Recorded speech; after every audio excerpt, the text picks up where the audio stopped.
We are so excited for fans to get their hands on the first DLC of the season. We've been listening to your feedback, and we have so much more to come. We've got 4 intense maps and a brand new zombie experience.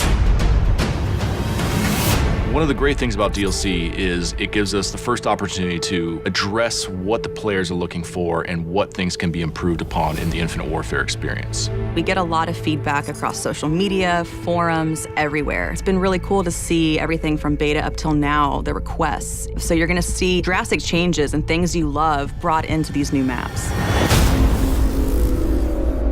Noir is a dark, grimy, moody Brooklyn from the distant future. On one side, you spawn under the Brooklyn Bridge, which is kind of gritty. And then the exact opposite side of the map, it's a little bit nicer. There's cafes and parks. And then in the middle, it's just a war zone. Neon is a virtual training simulator for urban warfare. It's a Z-shaped map with a long sight line down the middle, a high B point up on a ledge, and a close quarters area in a nightclub in the 3rd lane. When you run around, cars will generate players. When they die, they will dissolve into a mess of polygons. It's a very interesting and fun play space to be in. One of the maps in DLC 1 that we are pretty excited about is called Renaissance. It takes place in Venice. It's a very tight quarters, very fast gameplay.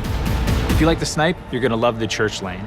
If you like to run and gun with your shotgun or your SMG, you're gonna love skating through the interiors and engaging players. And if you're a mobile mid-ranger, you're gonna love taking your assault rifle onto the streets.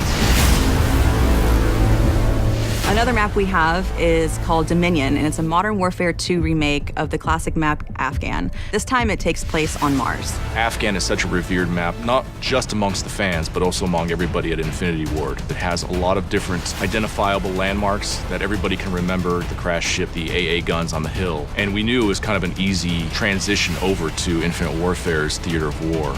And players can now boost jump up to the lookout and counter snipers with close range engagements. But Raven the Redwoods is a trip back to the 1990s, to a place that is such a stark contrast from what we did in Zombies in Spaceland. I think players are in for a real surprise. We made them really comfortable in Spaceland by opening up lanes, making it bright and colorful.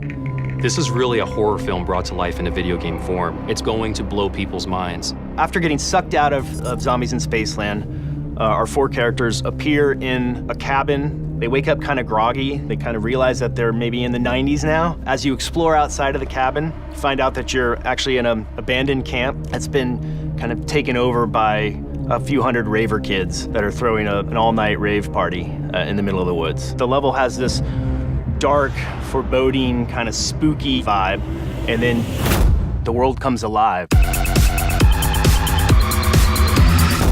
There's new weaponry, there's new Fate and Fortune cards coming, new traps within the map. Our cast of characters are getting a whole new wardrobe change. We're gonna introduce a new character named the Slasher. There's so much more to tell. We can't wait for people to get a chance to experience what it's like to be in Raven the Redwoods. People are in for a real treat.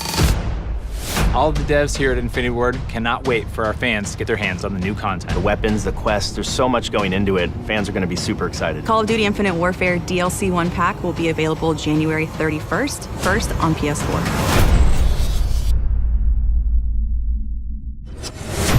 Get the season pass and receive $20 of bonus content.